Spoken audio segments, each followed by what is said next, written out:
Hello everyone, welcome to another episode of Non-Scripted Ramblings. I'm Kendall Richardson, thank you so much for joining me. And here we are once again, another week, another episode of WandaVision to unpack, explore, interpret, and lose our minds over. This was really cool. We're getting closer to some answers. Things have been answered in this episode. Big reveals happening towards the end of this episode, so I will get into those a little later. But yeah, I mean, this episode was titled Breaking the Fourth Wall, which is, I think, makes sense in a couple of ways. One, because we're in the noughties with our sitcom styling, so we're definitely taking some inspirations from The Office and Modern Family with the, interview to camera sort of style that became popular in the noughties, and I think breaking the fourth wall maybe because the show is kind of collapsing on itself, as we see early in this episode. Wanda is kind of recovering from the fact that she expanded the hex to encroach upon a lot more land and to save Vision, and I think that, and then the fact that at the end of the episode we're getting questions answered and people who, aren't who they said they were, and, we're kind of breaking into the real world, we're breaking through, because there is clearly at the end of the episode when we go into Agatha's basement, yes, Agatha, we're in the real world, we're not in, Wanda's hex anymore. It's shielded because it's completely different, and the aspect ratio changed when Wanda went down there, so there is also that. But yeah, so Wanda can't control all these little glitches that keep happening, starting with the twins are playing games, and the games, like their controllers keep changing between Nintendo and Atari and even just a bunch of Uno cards, and then this keeps happening throughout the episode. Bits of furniture in the house change, and the TV changes, and the cereal changes, and the milk changes. Like there's just, and she can't control it, and we keep getting these cutaways. Like another big thing of sitcoms in the 90s are all these cutaways back to and from what's happening, and her being interviewed at the camera, as well as other things. But yeah, there's cutaways for comedic effect to, her going, I'm fine,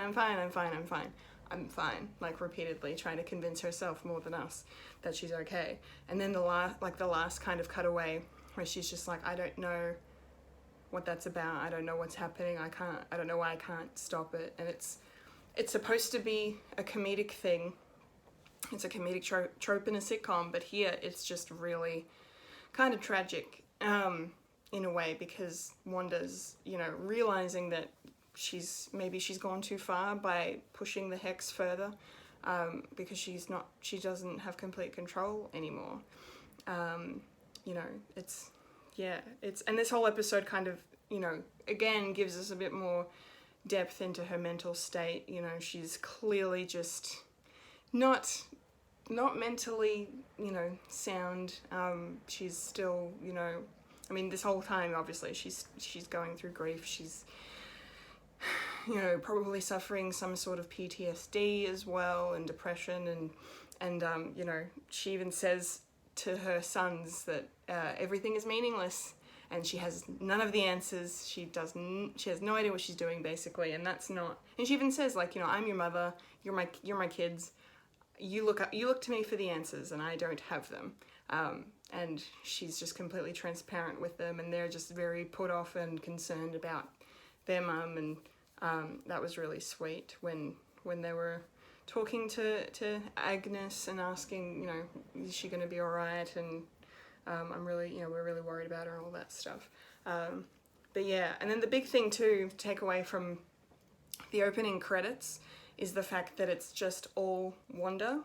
Like, the only name we really see pop up until the very end is Wanda. There's no mention of Vision, and I think that's got to be a clear reference to the fact that this whole episode is, Wanda and Vision are separate and they're not together. because Wanda's clearly upset with him, the fact that he tried to get out. Even though she hasn't expressed that verbally, I think it's you know, that is a sign. And then the fact that, you know, later in the episode when Vision and Darcy are trying to return to Wanda to talk to her and figure out what's going on and try and, you know, talk her down, basically, Wanda is subconsciously stopping Vision from coming home. She doesn't want him around. So, you know, at the end of the opening credits, that's when we get the reveal of, you know, WandaVision, like the, you know, Vision comes in, because yeah, she doesn't want him around in this episode. So but yes, we cut also to the quick and only shot of director douchebag Hayward, and we find out that the new S.w.o.r.D base camp is now 8 miles outside of Westview, so the hex expanded a further 8 miles, which is a huge distance. That's in kilometers. I'm not good with math, but in kilometers that's got to be at least 15 kilometers, 15 to 20 k's, I'd say, easily. So that's huge. That's a huge distance. So no wonder she's, you know, her powers are on the fritz. But basically, we find out that the TV signal is gone. So there's no way for them to see what's happening inside. You know, WandaVision is effectively not broadcasting anymore. So and then he says he orders his people to do a thing, and he says, we launched today, and, you know, I'm wondering what that's about.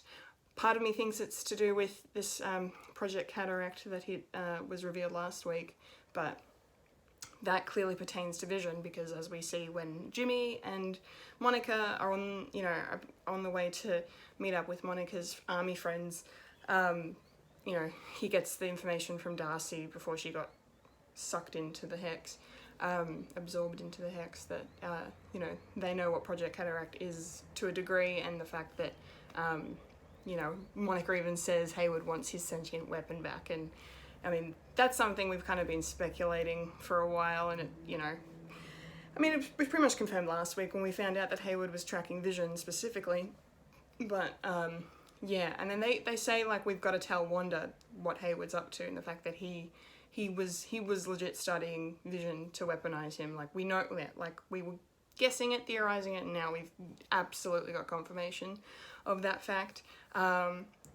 Interesting to see that they didn't seem to think or even give a throwaway line to the fact that maybe Wanda knew that, and that's why she took him, because that's my theory, is that she found out S.w.o.r.D had Vision and was experimenting on him, and that's why she broke in and stole him. I imagine that will be something that will come up, considering when Monica and Wanda were fighting, Wanda was, you know, calling Monica a liar and, like, you're all liars, you're all the same, blah, blah, blah, I don't want to hear it. So I just kind of think that there's something more to it apart from the fact that Hayward's been, you know, launching drones and missiles at her. I think there's something else. I think she knows. I think it's got to make sense. But, you know, Jimmy and Monica are like, we've got to tell Wanda what was going on, what's happening. But yes, they go and meet up with their, you know, that we were guessing, we were hoping it was going to be some kind of, you know, big MCU kind of character that she was going to meet up with, this engineer, but no, not the case. And I guess not everything has to be a huge reveal in the show. I mean, literally all bets were off the moment Evan Peters appeared in this show. So, you know, we just got a little bit excited and carried away. So the engineer's name is Major Goodner, and she knew Monica's mum, Maria, as well. And yeah, it just looks like some sort of scientific military kind of outfit, I guess. I don't know if they're part of S.w.o.r.D or not. They may or may not be. But you know, Monica specifically mentions them being loyal to remaining loyal to Maria and to Monica by proxy. So, and then they bring this huge, you know, space rover that's like the strongest, toughest thing that they have, and they are quite confident Monica will be able to get through the hex that way.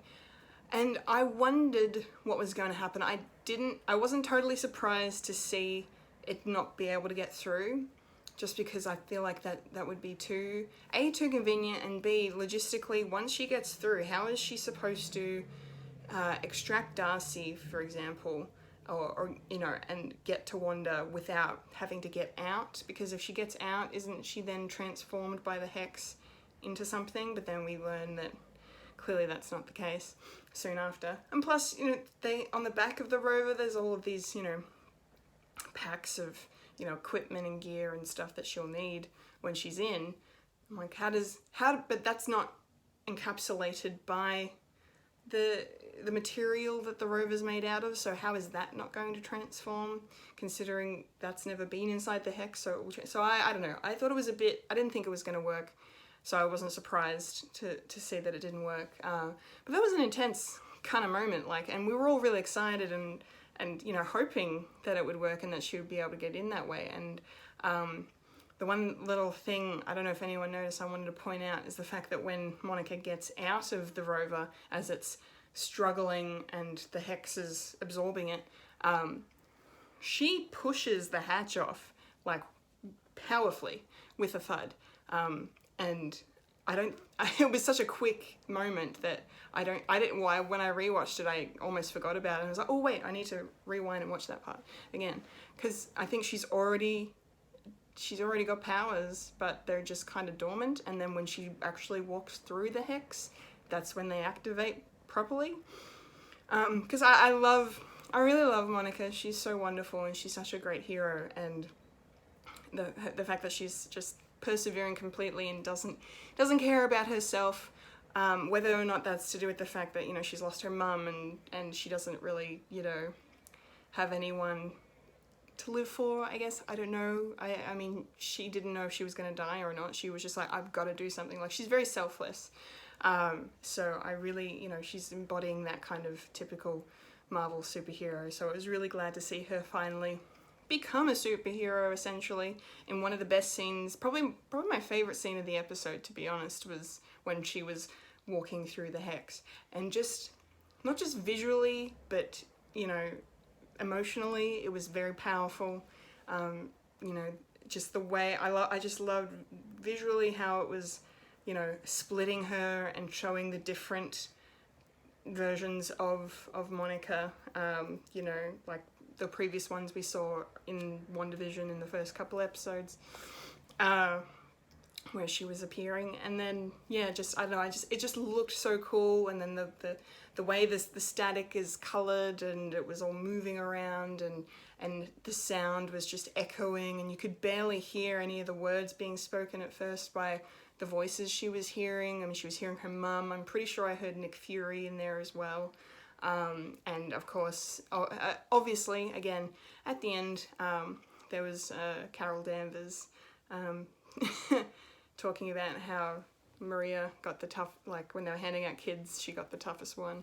She's very lucky, all of that. It was really nice. And then she bursts through into Westview and her eyes are blue and she doesn't change, and then she runs off. And this looks like her beginning to become Spectrum, I suppose. I thought it was Photon, but it turns out Monica's actually had a few alter egos in the comics. Photon was one of the first ones, or the first one she had. And then currently she's Spectrum. She has been for the past few years in comic book canon. So she's also Captain Marvel at one point too. But that's neither here nor there right now. But everyone's saying Spectrum because the colours of the outfit she was wearing match the colours of Spectrum's superhero outfit in the comics. So there you go. Monica has powers and I'm here for it. It's great. I love it so much. It's so good. And I really love the fact that we get this confrontation between her and Wanda again. Like the fact that Monica probably knows full well that as soon as Wanda sees her, she's going to use her powers and try and eject her from the hex once again. And then, you know, we get that really cool like superhero landing shot, and then Wanda's like noticing obviously that Monica's changed, and And she's like, okay, am I in trouble? Oh dear, what's gonna happen? And you know, and Monica's talking her down and trying to convince her and just relate to her and the fact that she's also lost someone very dear to her, the most dearest to her, and you know, I think we were very close to Wanda actually kind of, you know, realizing that maybe Monica's alright and maybe things, you know, could be better.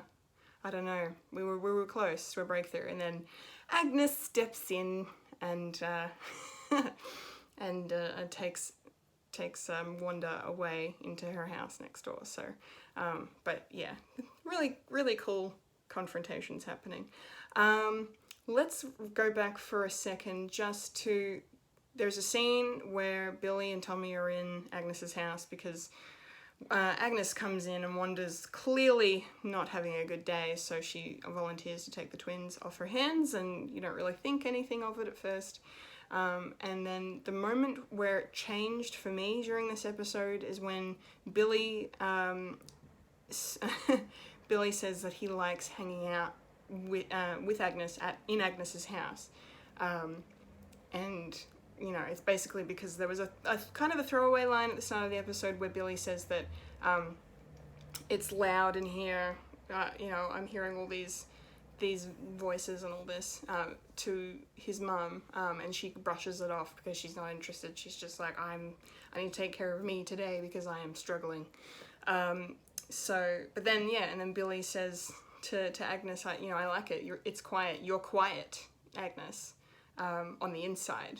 And that straight away was like, okay, all right, I think we're onto something here. And yeah, I thought that was really cool, especially because, you know, obviously with the reveal of her as Agatha Harkness at the end of the episode, my theory is as to why Billy says she's quiet for me it has to be the fact that because we know each Westview resident is playing a person, but on the inside, you know, is their real selves hidden from, you know, masked, covered up and all that stuff. So the fact that Agatha is actually like pretending to be Agnes and isn't actually Agnes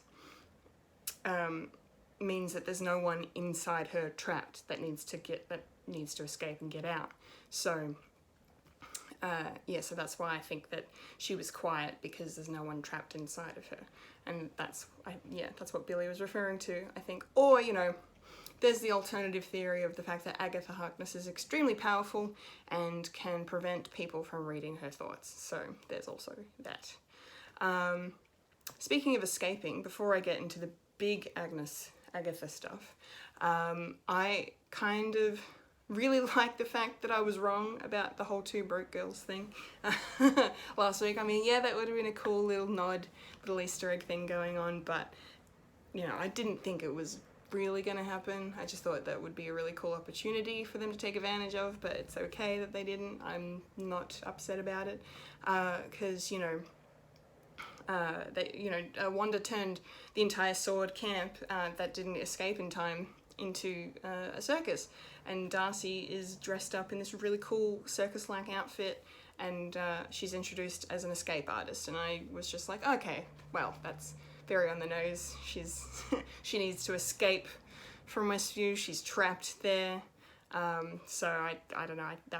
I liked it. It was fine. It was cool.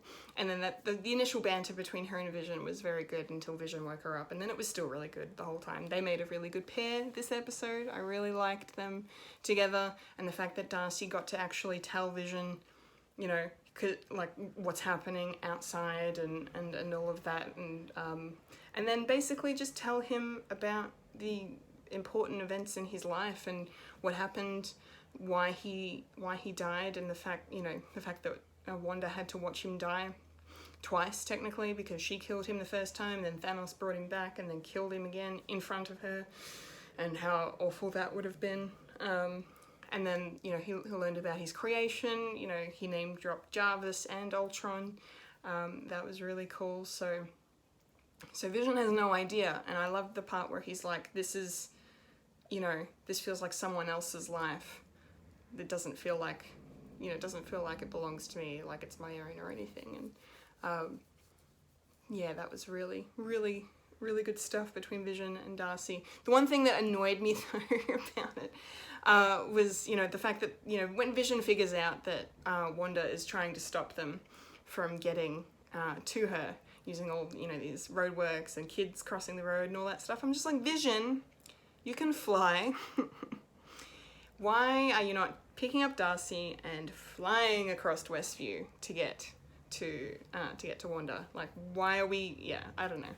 But then I guess who's to say that if he did take off, you know, there'd be something that would stop him from still getting there. I don't know. I mean, he ends up flying in the end anyway and leaving Darcy in the truck, which was funny. But it was a bit frustrating to be like, come on, man, you don't need the car. You don't need the truck. Just fly there. It's fine. But I did enjoy that moment of Vision realizing mid-interview to the camera, like, what am I doing? Why is it? No. Like, that was very funny. Probably my favorite comedic moment of the episode, I think, was that moment. So, yeah, what else can I say before I get into the big stuff? Okay, well, kind of I guess a connection segue from Vision. One of the questions he asked Darcy is, who was that imposter Pietro? And earlier in the episode, when Wanda was talking to Billy and Tommy, she, you know, they brought up Uncle P, and she was like, that man is not your uncle. So both Wanda and Vision are very aware that this is not the real Pietro. I mean, apart from the fact that, you know, Wanda knows it doesn't look like her Pietro, but so that's a no-brainer. But the fact that Vision is also on board with the fact that he's not legit, he's sus of him as well. I think that was really good, and that, you know, it kind of adds to the post-credit scene, the first ever post-credit scene in WandaVision, finally, where Pietro catches Monica discovering Agatha's basement, and says Snoop is gonna snoop, and then we cut back to more credits. Now, when we get the reveal of Agatha Harkness, we see that she's used her magic on Pietro, and we don't know if that's, you know, has she conjured him, has she created him, or has she simply plucked him from the multiverse and is controlling him? You know, we don't really know the specifics of what's going on, but, I mean, yes, people have been theorizing that Pietro is Mephisto in disguise. I mean, last week that seemed like a definite possibility, but then, to me, if Mephisto's bigger, like a bigger bad than Agatha Harkness is, so I can't see him being the kind of character to round up the snoopers, if you will. That's not really a big bad's job. That's more of a sidekick thing. That'd be something more that, you know, where you'd have Mephisto in the basement and Agatha would catch Monica. So that's why I maybe don't think that that's the case with him. So I think that, you know, and then there's another theory that maybe that there just happened to be someone in Westview that looks like Evan Peters, and Agatha has, you know, plucked him and cast him as Pietro in this whole thing and is using him in that way. So, but that's probably a bit of a stretch. I don't know. But yeah, the whole Pietro thing is very interesting. It was a shame that we didn't really get much of him this episode. He was only in that post-credit scene, but it was, you know, it was still good to see. Yes, what else can I say before? I think I could probably just get into the big stuff now. Yeah, okay, so we get the big reveal at the end of the episode, the one that we'd all been waiting for and expecting. Even though last week did a very good job of throwing us off the scent, I was almost convinced that Agnes was really just Agnes, whoever Agnes really is, and because she was, you know, she did a pretty good job at faking. So I was almost full, but then, you know, if I remember correctly, I'm pretty sure I said that there was a small chance that she's actually Agatha Harkness. And then we get that reveal in this episode when Wanda goes down into her basement, and then it's this kind of fantastical, mythical castle-like dungeon place layer going on, and then, you know, she walks out stroking Signor Scratchy in a very Bond villain moment, and, you know, reveals her true self to Wanda and then begins to control her, and that's when we cut to credits.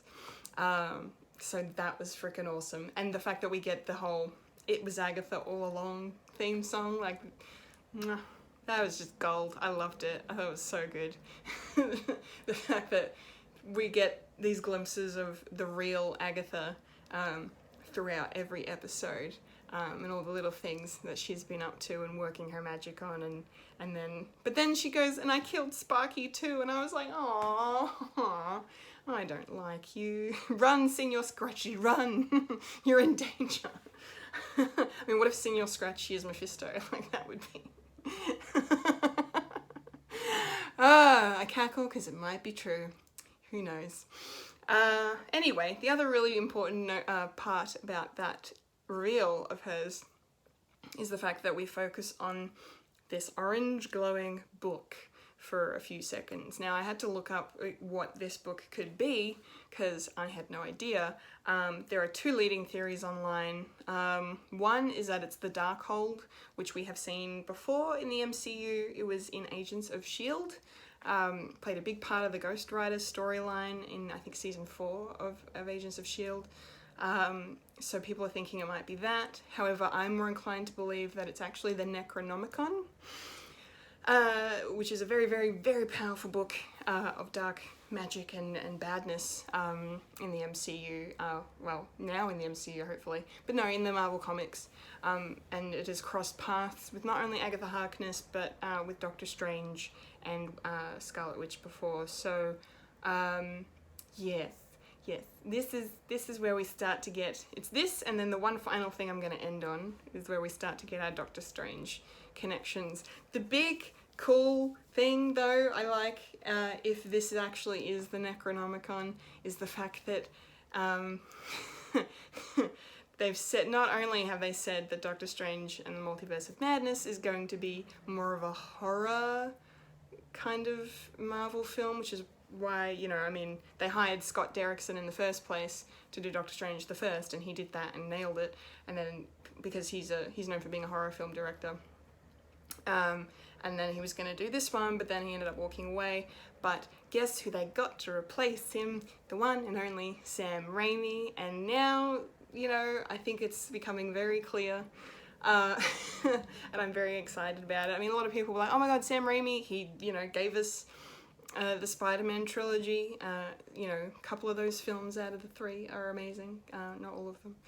But I digress. So people are like, "Yeah, that's great," and I'm like, yeah, but the big thing is, Sam Raimi brought us the Evil Dead franchise, and the name of the book in Evil Dead is the Necronomicon. So I am very excited.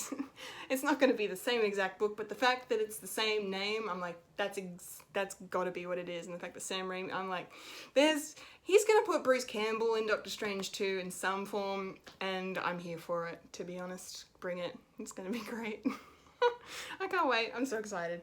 But yes, the other cool thing that I'm going to end the episode on is the ad, right? So the ad was for these antidepressant pills called Nexus. And when I was watching the episode, I had no idea what this was in reference to. I'm like, okay, this is something from the comics that I don't know because I haven't read any comics, because I'm a terrible person like that. But I was so curious, and like, it has to be something, and it's got to be something big, because everything in the ads has been something big so far. And this is the biggest reveal, I think, for my money in this entire episode, because Nexus it's referring specifically to 2 things, the first of which is mentioned with, you know, a lot of the sound bites and the slogans used in the ad about, you know, escaping from reality or going to a reality of your choice, all of this stuff. And, you know, the tagline of because the world doesn't revolve around you and maybe it should, or maybe, you know, or does it, kind of, you know, that kind of thing. So basically in the comics, Nexus, one of the things Nexus refers to is the nexus of all realities, which is a cross-dimensional gateway where it's like a point of convergence where all of the different dimensions, multiverse, you know, universes, if you will, converge. And I'm guessing the veil between them is just very thin. So this kind of explains, I think, the Pietro thing. If it actually is Pietro, Agnes has then plucked him from a different universe and used him as, you know, her and lackey to get her way in this in this series. So there's that as a theory. Another big point of the Nexus of All Realities is the fact that, you know, Doctor Strange deals in the protection of this reality, of this world. I mean, you know, we know in the first Doctor Strange film, when he faced up against Dormammu, he was like an interdimensional being. You know, I don't know if dimension is the same as, you know, a different universe. So please, feel free to comment below, clarify with me if they're one and the same or if they're two separate things. But yeah, so Doctor Strange is definitely going to tie in that sense. And the fact that, you know, this Necronomicon is definitely something that could be used or seen in the library in Kamar-Taj. So, you know, that brings Wong into the picture. Who knows? And then, of course, you know, one of the theories about Doctor Strange 2 is, you know, the involvement of Mordo, Chiwetel Ejiofor's villain, well, good guy turned villain in the first Doctor Strange film, you know, and the famous line he said at the end was, you know, there's too many sorcerers in the world, so I think whatever is going to eventuate over the next couple of episodes is going to be tying into Doctor Strange 2, and Mordo somehow is going to, you know, he's going to be pissed off about Scarlet Witch being a thing and probably try and stop her as well, and whether or not Agatha Harkness is defeated in WandaVision or if she carries over into Multiverse of Madness remains to be seen. Could happen, don't know. Yes, there's a lot going on there, and then that kind of brings me to the connection to a show that I'm really looking forward to, which is Loki, and it took some digging to get to this part, because I was like wondering when and how or if the rumors of Loki being connected to, like, in some way or affected by the events of WandaVision in some way, how that was going to happen. And it seems to be with the Nexus thing, this is probably how you could get Loki into the main MCU timeline now from wherever he is. So there's that connection, and the fact that the term Nexus also refers to Nexus beings, which is what in the comics Scarlet Witch is. She's a Nexus being, which is someone that has, you know, the ability to affect probability and potentially, like, alter the future. So it kind of tracks with her ability to create Westview to her liking, create this reality. So she's a Nexus being, right? The Time Variance Authority that we saw in the trailer for the Loki series, that is going to obviously play a big part in trying to stop Loki from messing up multiple timelines. They, in the comics, also track Nexus beings, because they don't want Nexus beings to, you know, similar to Loki, to affect the timeline, to change the continuity, to royally screw things up. So this is also how you get the TVA brought in. So everything's, much like the Nexus of All Realities, everything is going to converge. It's all coming together, and I'm so excited. Oh, I'm so excited. Okay, all right. I think I've said all I can say about this. Those are my thoughts, those are my theories. I hope you guys enjoyed. I cannot wait. We've got 2 more episodes left, guys. Only 2 to go. it's going to be a big couple of weeks coming up on WandaVision. So thank you so much for joining me and watching this and watching me ramble and rant. I really do appreciate it. Comment below your thoughts, whether you agree. Did I leave anything out? Please let me know. Don't forget to like and share and subscribe to Fred the Alien so you can keep up with my weekly WandaVision recaps and reviews. So I love this episode. It's great. Can't wait for the 2 to go. Awesome. Alright. Until next time, I've been a Kendall Richardson, and you just experienced non-scripted ramblings.